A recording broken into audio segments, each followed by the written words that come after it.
Hi everyone. I've created this video as a part of my own revision, but hopefully to help anybody who also wants to take part in some last minute A-level sociology paper 1 revision too. I have created this PowerPoint myself over the past couple of weeks, and I've kind of grouped topics and key sociologists together to try and condense the syllabus as much as possible. So I'm going to try and go through it all in as little time as possible, but I hope it all makes sense. So to begin with the question layout, we are presented with a 4, a 6, a 10 and a 30 marker for specifically education, and then a 20 and a 10 marker. The AQA specification explains that students are expected to be familiar with the following content: the role and functions of the education system, differences in educational achievements of social groups, so that's like your gender, your social class, and your ethnicity, your relationships and processes within schools, and the significance of educational policies. For theory and methods, AQA say that students should be familiar with the following content, and that is quantitative and qualitative methods of research, different sources of data, to be able to distinguish between primary and secondary data, the differences between positivism, interpretivism, and sociological methods, as well as knowing theoretical, practical, and ethical understanding of researcher's choice. I have put the perspectives together to try and create a more visual approach to remembering them, following with a very condensed overview of each perspective. Functionalists see society like a living organism, and each part has a function. The New Right believe that education should promote competition, meritocracy, discipline, and economic efficiency. They support marketisation policies such as parental choice and league tables, as they believe that competition raises standards. The Marxists see education as serving the interest of the ruling class, or the bourgeoisie, by reproducing class inequality and preparing individuals for their roles in a capitalist economy.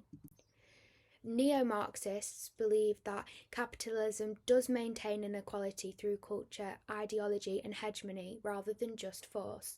They argue institutions like the education system reproduce inequality by spreading ruling class values, although individuals may still resist these.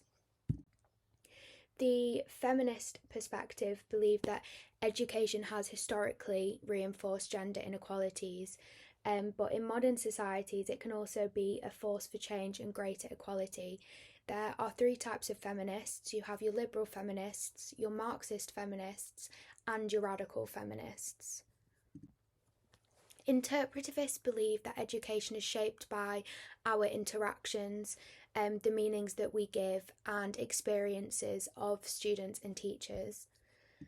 And the postmodern perspective believe that education reflects a fragmented and diverse society where there is no single dominant narrative, and that individuals are the head of creating their own identities. So we've got a very condensed UK education timeline from the years 1870 to 2013. In 1870, Foster's Education Act set up school boards in districts with poor education, which was then followed in 1880 with about 4,000 schools which were started or taken over by this school board. Voting rights were then extended to the majority of men in 1884, with school boards replaced with about 300 local educational authorities, LEA, in 1902, and about 20,000 board and voluntary schools served about 5.6 million pupils.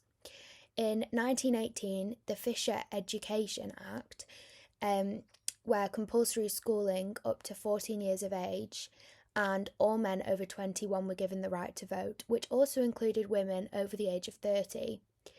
In 1947, the school leaving age was raised to 15, and in 1972, this age was then raised to 16.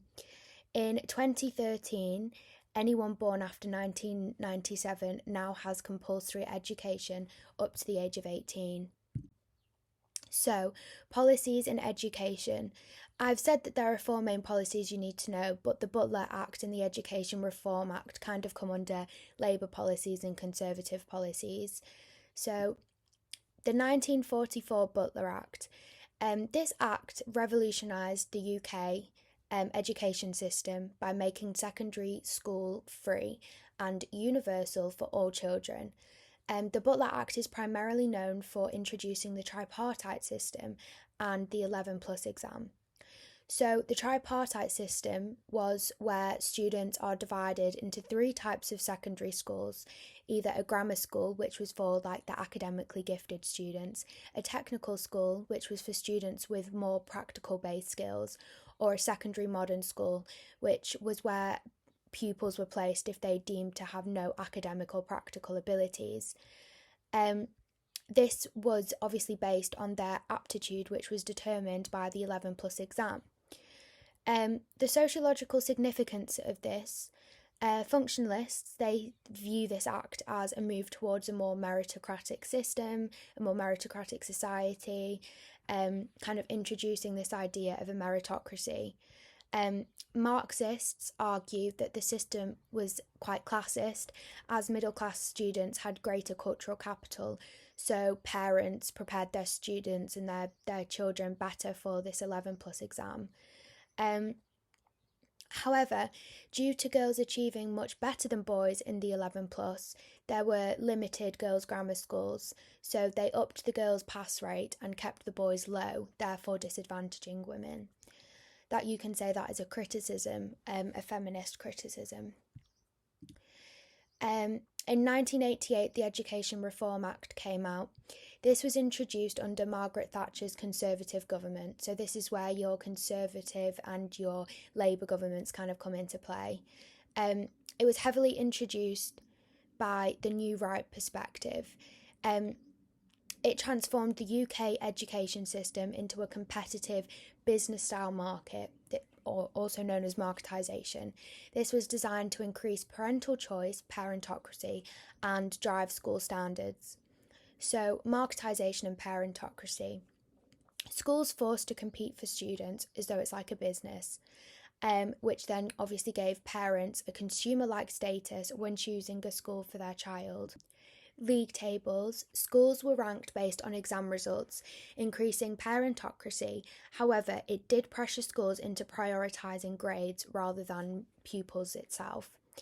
The national curriculum, this mandated that all state schools teach the same core subjects to ensure uniform standards. These core subjects are subjects such as maths, English, and science-based subjects. So this testing and assessments, SATs and GCSEs, were then formally introduced to track and compare students and school performance. So how does globalisation affect these social policies? Point number one, migration. This has led to a high diversity of students within the UK education system, as there has been an increase in migration due to globalisation. And as a response, these policies, such as the multicultural education, have had to be implemented. Your AO3 point would be, however, critics such as Bull argue that the curriculum is still very much ethnocentric. This means that it kind of marginalises ethnic minority culture and prioritises our British culture. Number two, technology. Obviously, there has been a massive rise of technology, and therefore there are options now for online learning and the use of AI. And also you have your transnational corporations such as the Pearson, who are creating education software, which is then added to our education system and curriculum. AO3 point again, this can cause a massive digital divide between those who can and can't afford technology. Point number three is the increase in international comparisons. So countries like to compare themselves to others, such as the PISA. This heavy focus has led to the literacy and numeracy strategy, which was then implemented by the Labour government. These comparisons have been successful, resulting in free schools and academies added to the choice within the education market. However, AO3 again, it can create a class divide and marginalise the arts and humanity based subjects. So, what are the different types of schools? You have private schools, grammar schools, secondary state schools, academies, obviously your primary schools, secondary and sixth forms or colleges, technical colleges, and faith schools. So, the functionalist approach, your key people, Emile Durkheim, Talcott Parsons, and Davis and Moore.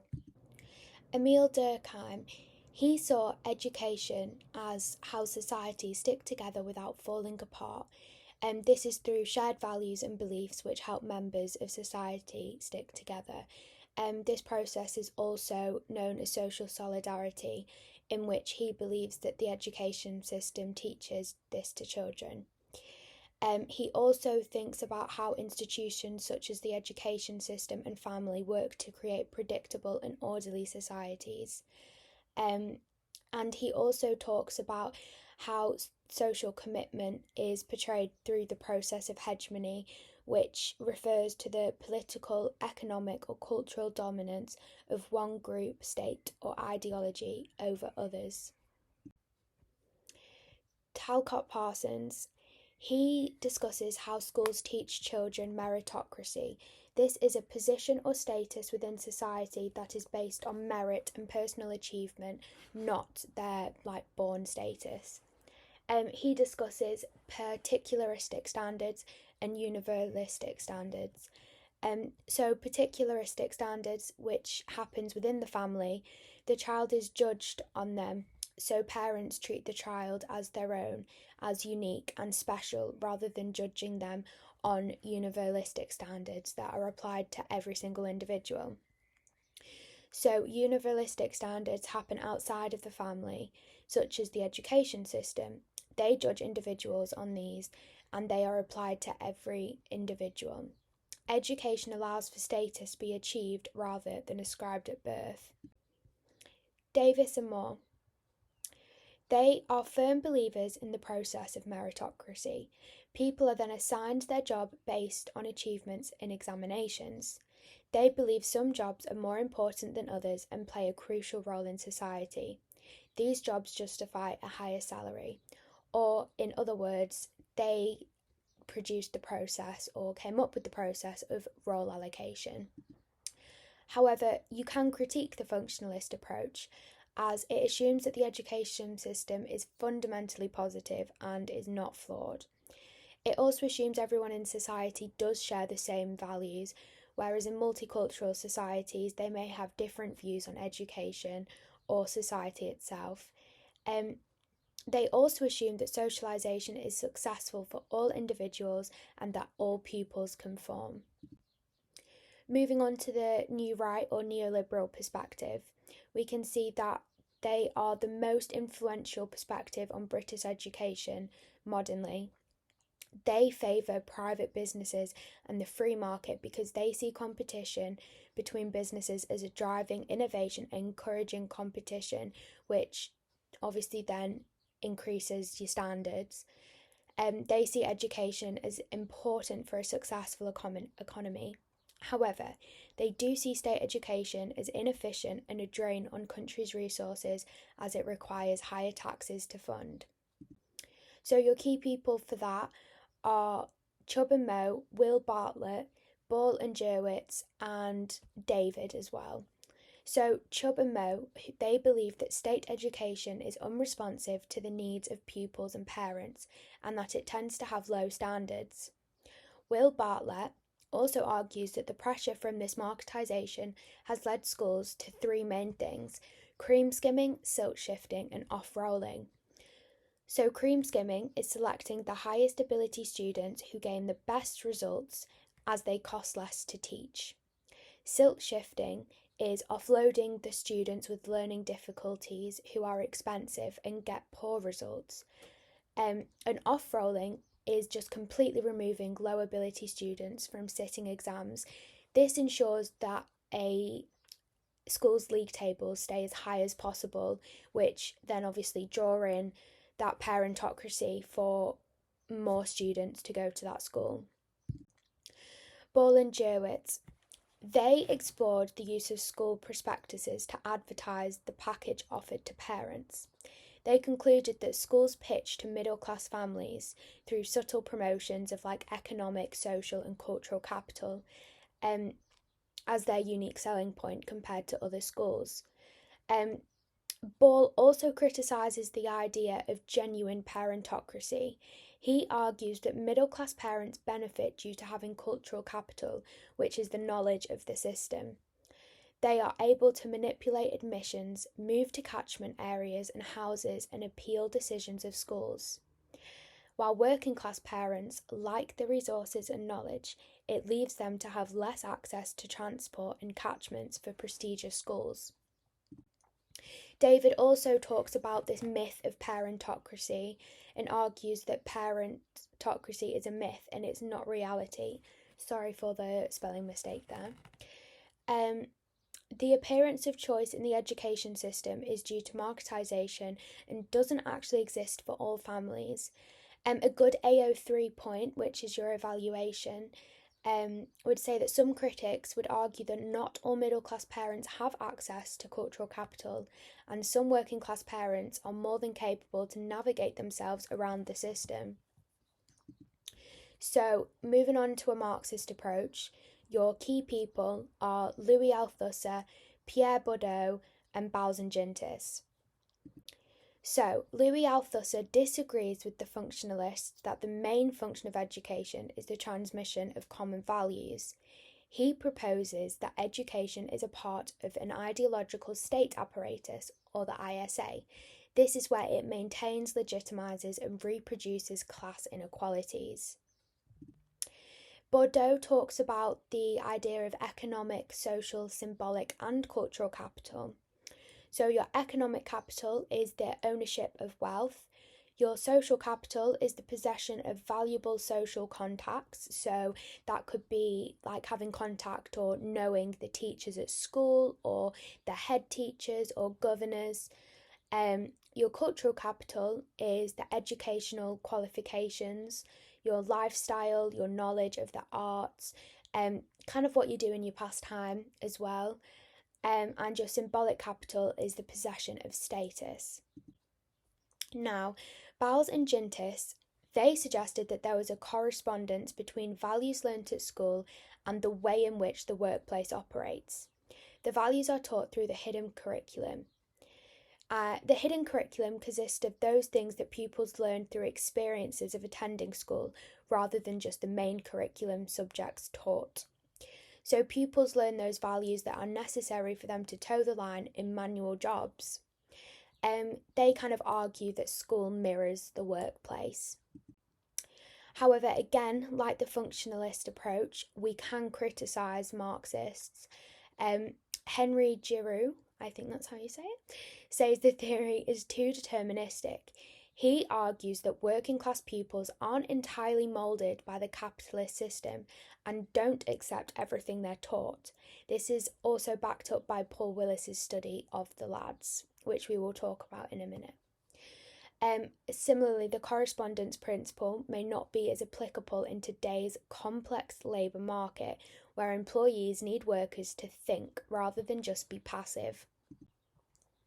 So, neo-Marxist Paul Willis, he conducted his Learning to Labour study in 1977.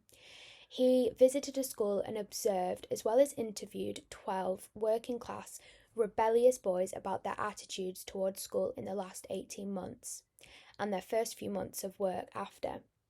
This was a qualitative, longitudinal study and as an interpretivist approach. He argues that pupils rebelling is evidence that not all pupils are brainwashed into being passive, but a result of the hidden curriculum. He criticises traditional Marxists as pupils are not injected with the values and norms that benefit the ruling class. Some of them reject it. These pupils also realise that they will have no real opportunity to succeed in this capitalist system. However, Willis does still believe that this counter-school subculture does still produce workers who are then easily exploited by future employees. So, the feminist approach. There's quite a lot of people for the feminist approach, however, they are condensed. So, you've got Sue Sharp, Angela McRobbie, Mitsos and Brown, Becky Francis, Dale Spender, and Mirza. So, Sue Sharp, her key idea was she studied changing ambitions in girls. She found that girls in the 1970s focused mainly on marriage, family, and children.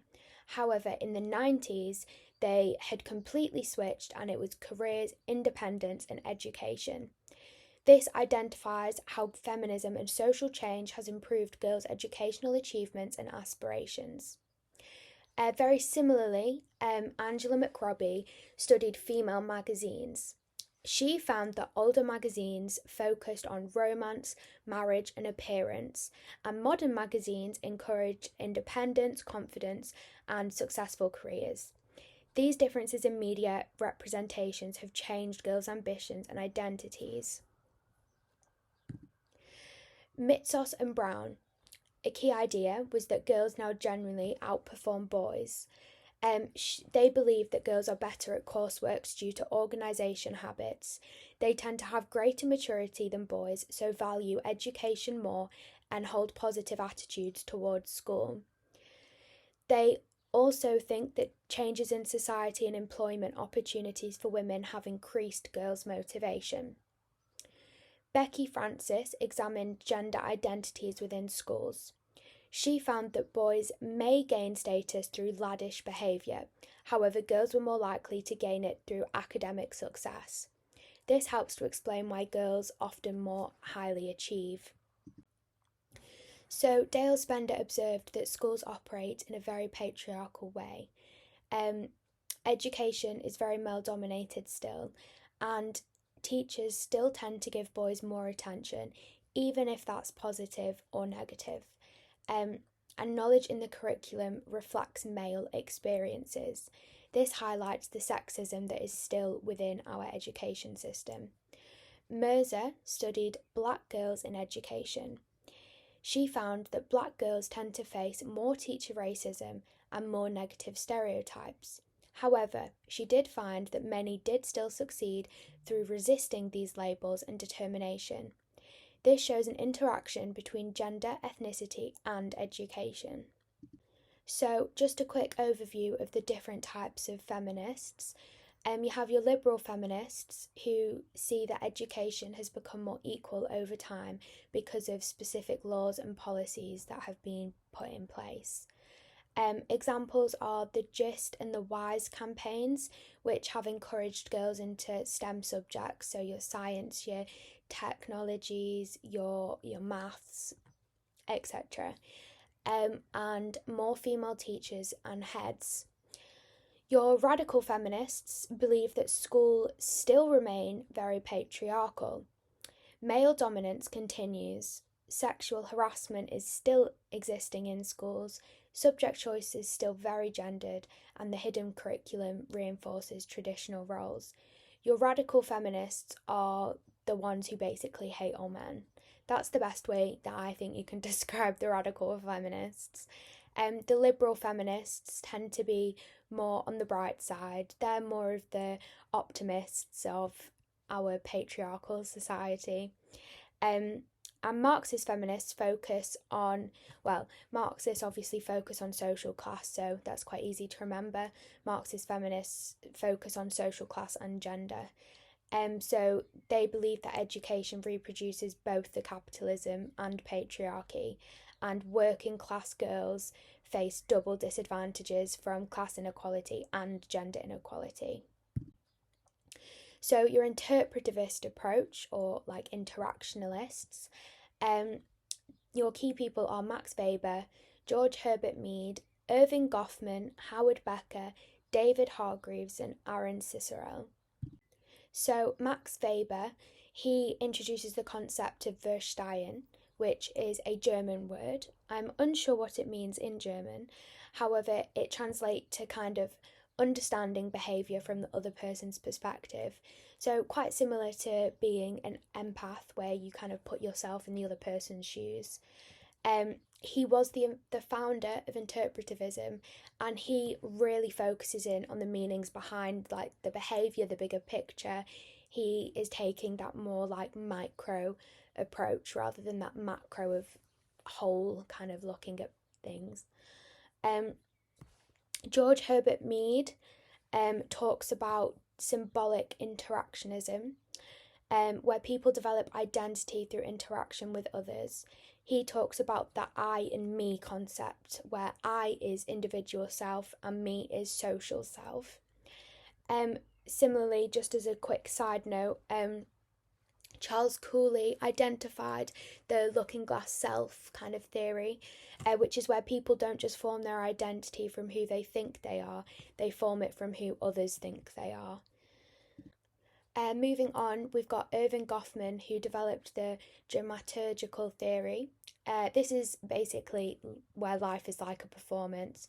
You've got your front stage behaviour and your backstage behaviour, and students behave differently in class compared to with friends. So it's kind of like putting on a front or just changing who they are as an identity in different social contexts.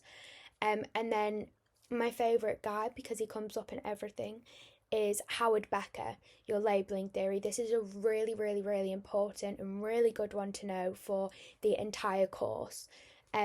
He argues that teachers and wider society make stereotypical assumptions, resulting in labelling. This is quite often like your preconceived perception of what a person is going to be like, which can then lead to a decrease in educational achievement, as this labelling can lead to a self-fulfilling prophecy. This is where people internalise their labels and act accordingly. So quite often boys are labelled as quite disruptive, quite rude, so they internalise these and kind of think, well, there's not really much point in me doing anything like to make this better because I'm already seen as a disruptive guy. This therefore leads to then less educational achievement. David Hargreaves studied teacher labelling in schools. He found teachers categorise pupils based on behaviour and appearance. You'll quite often find that if you've got like your more stereotype of a chav, or what they see as a chav, and they label them, they might be very, very bright, they might be very, very clever, they might be a completely different person outside of that label, but they have seen what they're wearing and that's their label for the rest of the time. Aaron Cicerel, he also studied labelling in education, and he found that teachers judge students using those stereotypes. But this does show that educational success is socially constructed. So the postmodern approach, key people are your Jean Francis Lyotard, Jean Baudrillard, Anthony Giddens and Zygmunt Bauman. So, Jean Francis Lyotard argues education is effective by meta-narratives. He argues that in a postmodern society, people have become sceptical of meta-narratives. Instead of believing in one big universal story, people trust smaller, local or personal narratives. This effect on education means that schools no longer transmit one shared set of values. Knowledge becomes more diverse and specialised, and students can choose different identities and beliefs. Similarly, Jean Baudrillard talks about the media and technology, which are now like kind of the dominant role in society. She argues this theory of hyperreality, where media representations have become more important and feel more like reality than reality itself. Sounds like a bit of a mouthful, but I hope that makes sense. She identifies that students learn through media and technology. I mean, I'm doing this PowerPoint online, so she's got 1 point right. Online information does challenge teacher authority. People may look things up that could be wrong. I mean, it could be right, but and then they bring it into class the next day, which obviously challenges what the teacher may have said previously.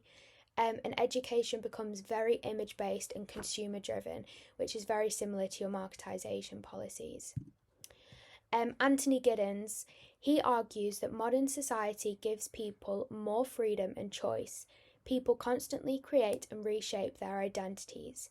This means that students can now choose subjects more freely, create individual career paths, and build identities through education. Zygmunt Bauman argues that society is characterised by liquid modernity. This describes modern society as constantly changing, unstable, and flexible. Think about like a liquid, how if you swish it around, it obviously moves, it changes shape. And she argues that society is very similar to that. She believes that knowledge changes rapidly, so education has become much more less stable. The curriculum constantly has to change to keep up with like new finds and new studies. Therefore, lifelong learning becomes necessary, but career paths do become much less predictable, and students must constantly adapt to these new ways. So, differences in educational achievement. You have your three, which is social class, gender, and ethnicity. I've quickly just put together some internal factors and some external factors that you can kind of use for all three, and then going into much more detail. So you've got your teacher evaluations, you've got your stereotyping, you've got your streaming and labelling, you've got the self-fulfilling prophecy, and you've got subcultures. So basically all of the people that we've just covered fit into those key points. And external factors are your material factors, so your material deprivation, and your cultural factors, so like parents' level of education, etc. So first things first, social class differences. Becker and Keddy. So Keddy applied the idea of labelling, which, as we know, is developed by Howard Becker, when looking at the operation of streaming in schools. She found that teachers were more likely to label children from middle-class backgrounds as ideal pupils, and as a result, they tended to be treated more favourably than working-class pupils. This could be getting more attention, more help from teachers.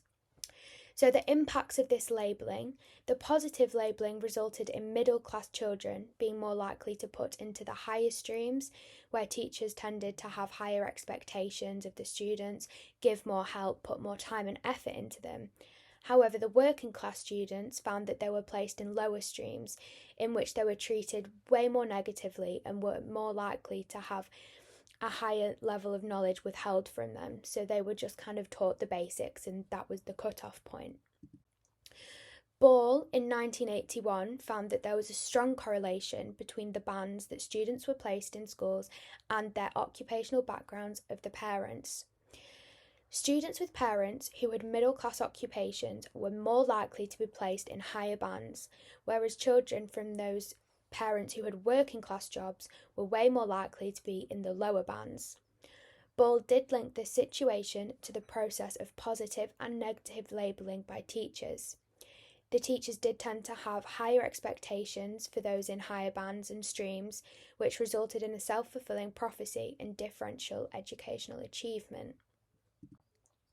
So the Joseph Rowntree Foundation, it highlights the importance of poverty and low income in relation to the impact on children's educational achievement.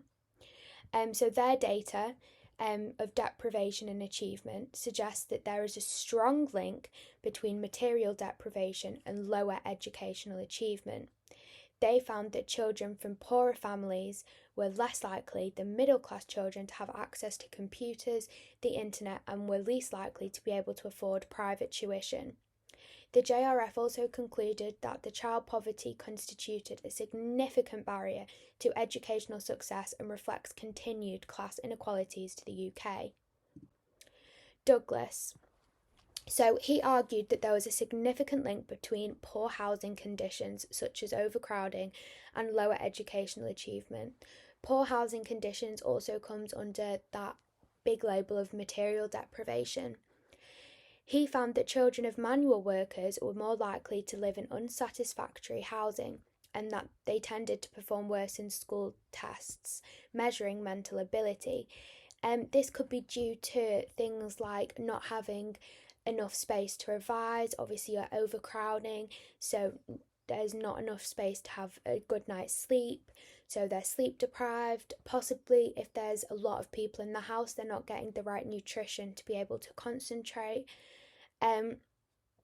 However, he did find that obviously those parents who didn't have manual jobs did come from those middle class backgrounds, and they were much more likely to live in better housing, therefore performing better in tests at school. He also argued parental interest was the most important factor in shaping a child's levels of educational success. So this is like your parentocracy.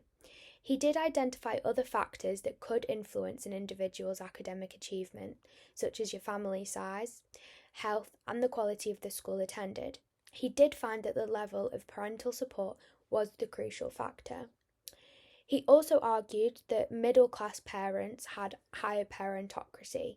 This in ways like providing help with schoolwork, visit schools more regularly to check on progress, encourage their child to stay on in post-compulsory education.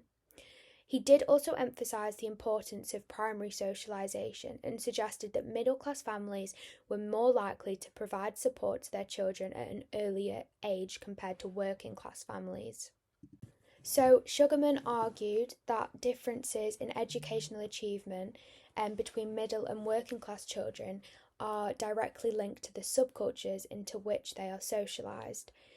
He argues that the norms, values, and attitudes of middle class parents were vastly different to those of working class parents. Again, this is in respective to their occupations as non-manual or manual work or workers. He also argued that working class parents focused more on the present gratification and the present of like doing well in exams, whereas middle class parents were seen to be more optimistic and focused on the bigger picture. He did conclude that working class parents did place a much lower value on education than your middle class parents. Very similarly to Sugarman, Hyman also found that working classes and middle classes have different value systems. He again also argues that working classes place a lower value on education compared to the middle classes. He found that the working classes are less likely to value professional jobs that have higher status in society. As such, they limit their own opportunities. Hyman also suggests that the working classes place more value on manual work or getting into a trade, which is seen as a stable and secure job that involves less risk than non-manual jobs that may require greater risks to achieve. Hyman also argues that the values of working class parents limit the educational achievement of their children. Bordeaux argues that cultural inferiority is not the reason why working class performance is less than middle class performance. He develops a Marxist approach and locates educational inequalities within a capitalist society. The education system reproduces the culture of the dominant or ruling capitalist class or the bourgeoisie to the proletariat, the working class. He argues that education is biased in favour of the middle classes as they share very similar norms and values to these higher social groups. He also argues that by having knowledge and experience of this dominant culture, they possess what he calls a cultural capital or a cultural advantage. An example of cultural capital is certain language norms, so cultural activities such as visiting the museum and reading literature. You could also include Bernstein's language codes, so you've got your restricted and elaborate codes of speaking. It's argued that restricted codes are your working class, so they have quite a small vocabulary, quite context dependent, and a bit more informal, whereas your elaborate codes are what teachers tend to speak with, or your middle classes, so therefore it does appeal more to middle class pupils. So that's more grammatical complex sentences, much higher range in vocabulary. So Bordeaux also does go on to further argue that the education system is designed to maintain these class inequalities. he doesn't really place much emphasis on providing equal opportunities for all. Moving on to gender differences. So this is your difference in boys and girls' achievements. Key patterns are the participation and access to education, as historically girls obviously had less access worldwide. This gap has narrowed, but there is still a big gap between girls' education. Academic performance. Girls do outperform boys in reading and writing, coursework and grades overall. However, boys do sometimes outperform girls when it comes to areas of maths and special reasoning tasks. Subject choices. Girls do much prefer the humanities and the English and the arts. However, boys is your STEM subjects. And behaviour, again, labelling, but boys are more likely to be excluded, seen as disruptive, whereas girls as compliant and organised. So your external factors, Sue Sharp's changing attitudes. This is like obviously the shift in marriage and family to career and independence. Mitsos and Brown argue that girls are more motivated due to better job prospects. Women have more employment opportunities nowadays, which obviously then takes or makes girls take education more seriously and encourage them to get into those jobs. And Parsons, with his socialisation, as girls and boys are socialised very differently in primary and secondary socialisation. Primarily with toys and stereotypical natures of each. So maybe a girl is given a doll in a caring nature to play with the doll, whereas the boys, you're more physical, you maybe your hammer toys of like doing physical work. And then obviously in secondary, these reinforced these gendered values. So internal factors, your teacher expectations. Girls are seen as more capable. So Joe Boerler argues boys get more attention from teachers, even if it is negative. Labelling, Beckett, Rosenthal and Jacobson, they see that girls are labelled as ideal students, but boys are troublemakers, so therefore pupils internalise these labels and then act accordingly.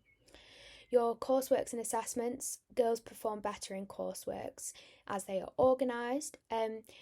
Garrard found with some GCSE changes, therefore more courseworks, this improved girls' results. Equal opportunities, this encouraged girls' achievement, such as the Equal Pay Act and the Sex Discrimination Act of the 1970s. And peer pressure and identity, the anti-school subcultures tend to be formed by boys, which obviously lead to underachievement. These subcultures are like what we talked about before, where they can gain status through these, which can obviously then be backed up by Paul Willis's study. So your key sociologists for gender are Angela McRobbie, who is a feminist. She argues that more positive female role models are in the media. Francis found that boys may fear working hard as they may be seen as feminine. That's like about the status kind of aspect of things again. We've talked about Stephen Gerrard about coursework favouring girls as they're more organised. Tony Sewell, boys lack clear positive role models. Mitsos and Brown, again, boys lack clear masculine identities. And Becky Francis talks about labelling, that boys are labelled as disruptive and girls are seen as cooperative. So, ethnicity differences in education. General patterns in achievement. So, Chinese and Indian students tend to achieve highly. Black Caribbean and some Pakistani or Bangladeshi groups have historically achieved lower on average, and white working class boys are one of the lowest achieving groups. So external factors, very big factor, material deprivation.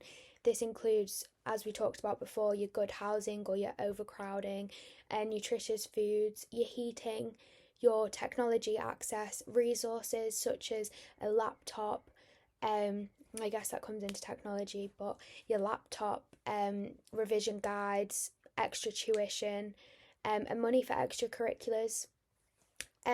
Statistically, ethnic minority groups are more likely to experience poverty due to low paid employment or unemployment and discrimination within.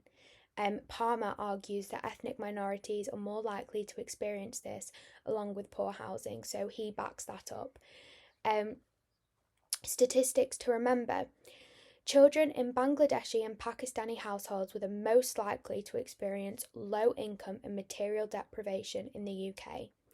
And in 2018 to 2019, 26% of Bangladeshi pupils and 20% of Pakistani pupils were eligible for free school meals, or the FSM, compared to the national average of 14%. So another external factor is cultural deprivation. And here you can bring in Bernstein's language codes, which we've spoken about before.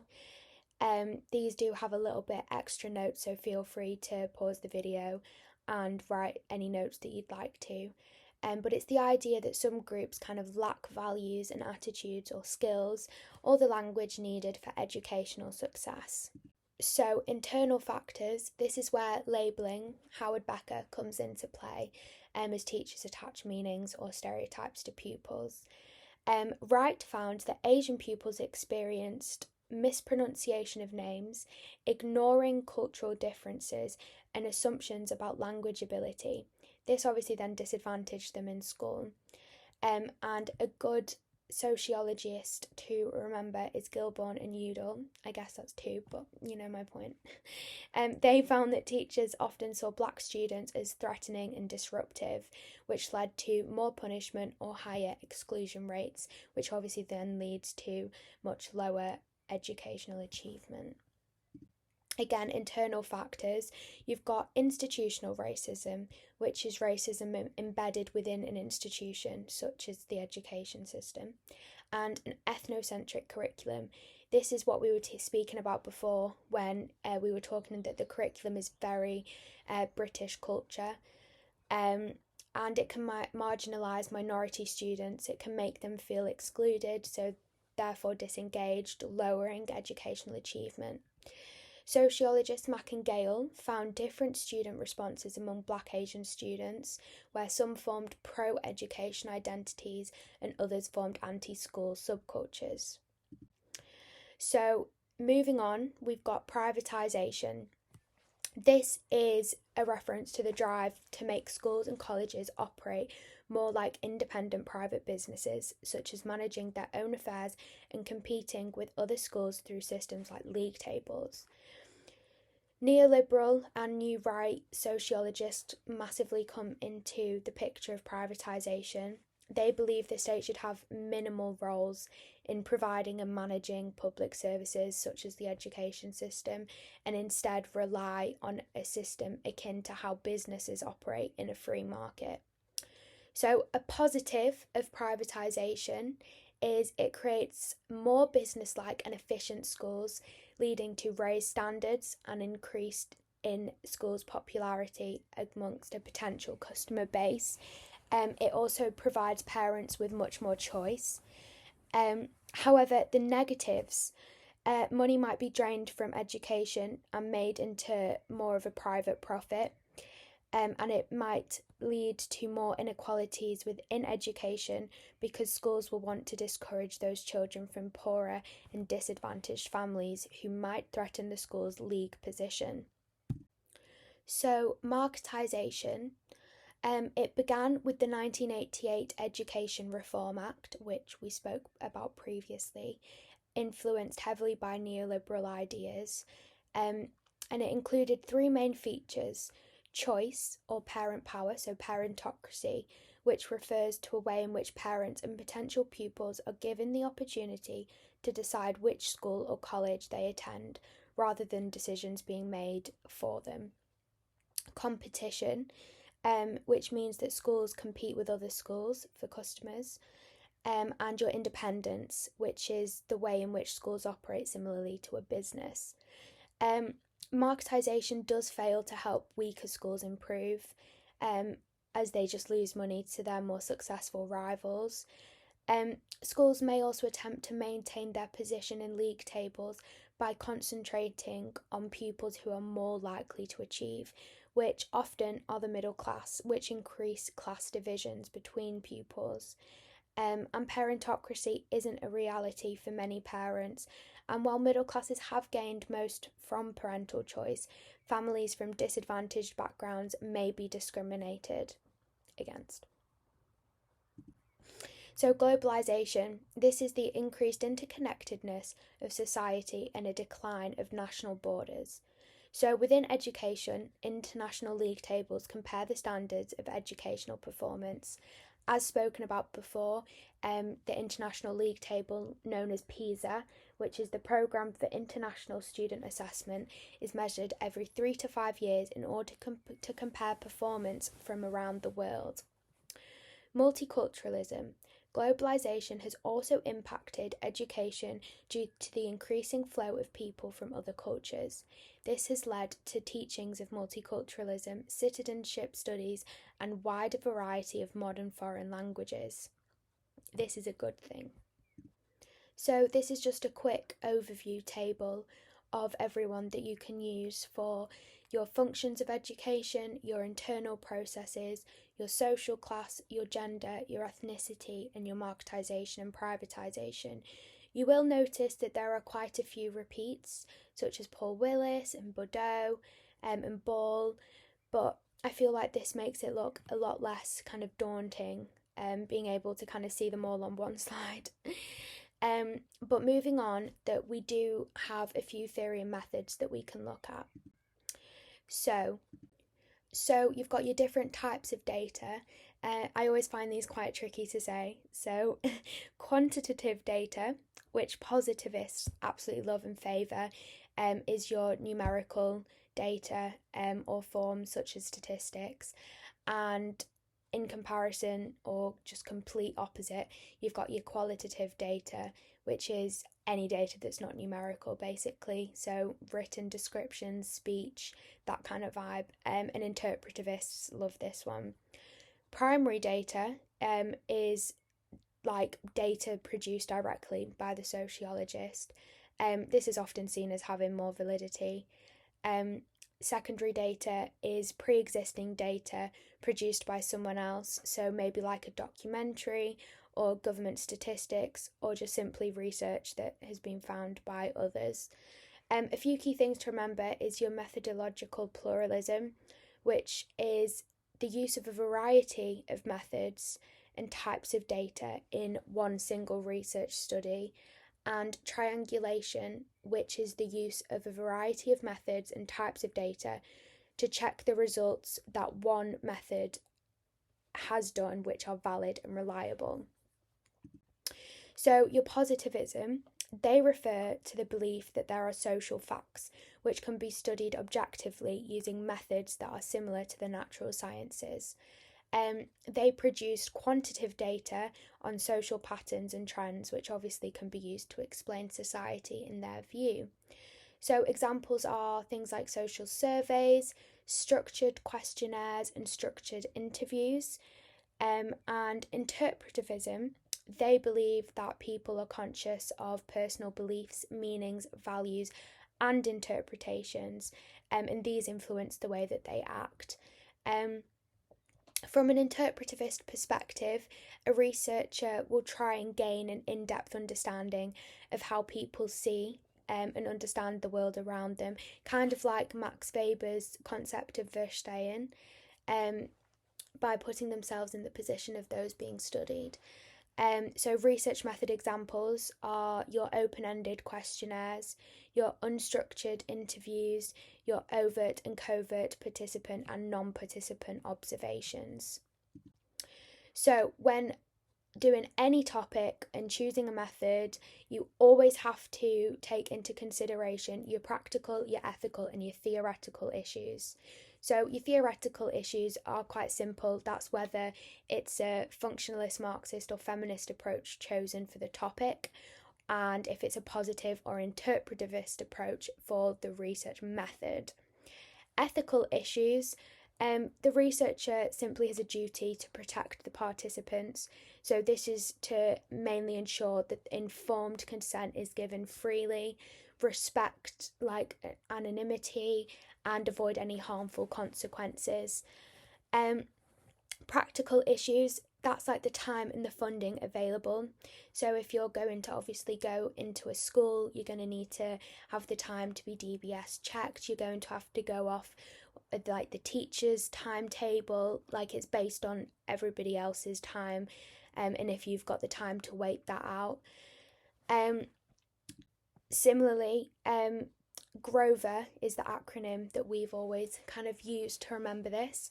You've got your generalizability, your reliability, objectivity, validity, ethics, and representativeness, which obviously can influence a researcher's topic or method.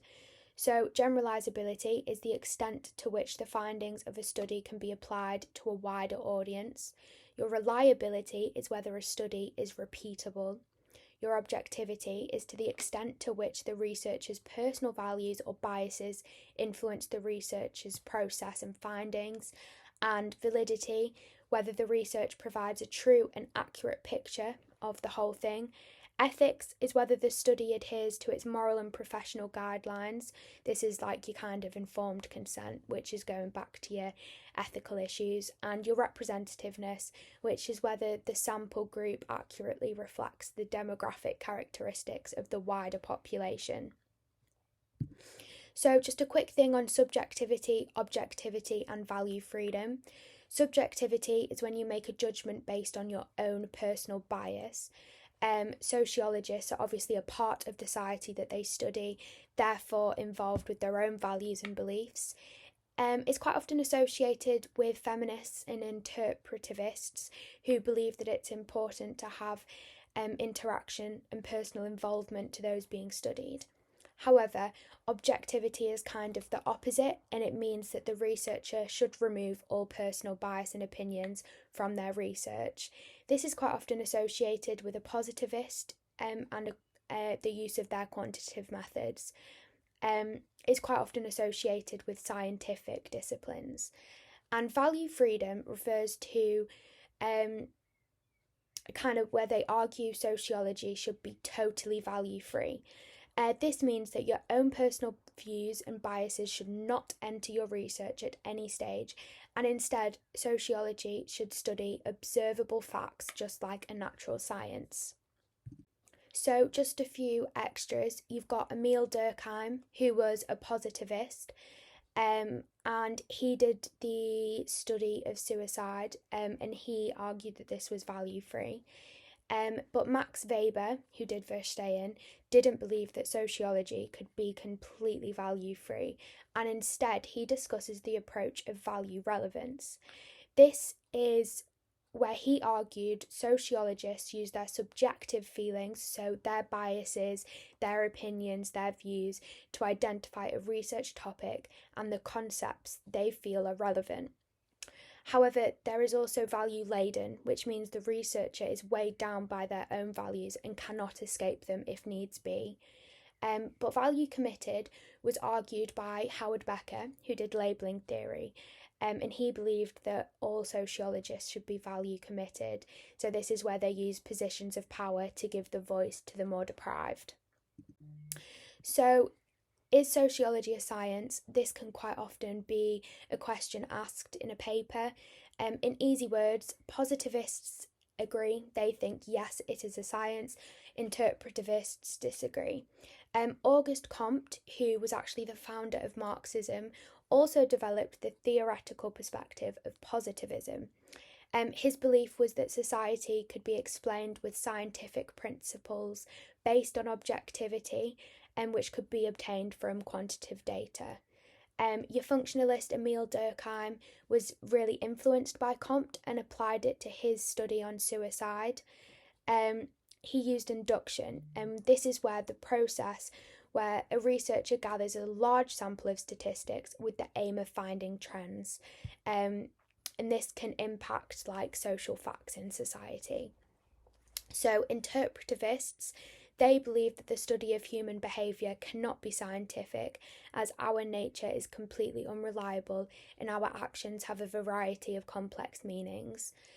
And they also suggest that in order to get a valid understanding of the experience of an individual, the researcher must try to understand what they're going through, abandoning principles of objectivity by putting themselves in the place of the other. So this is where Max Weber's Verstehen comes into place. Postmodernists agree with interpretivists, and they believe that science is a meta-narrative or a big story that tries to generalise every individual. Just a quick note to make about the Hawthorne effect. This can potentially impact the results of most types of research. Once people know they are being observed, they might alter their behaviour as a way of pleasing the researcher, by not telling the truth on a questionnaire, for example.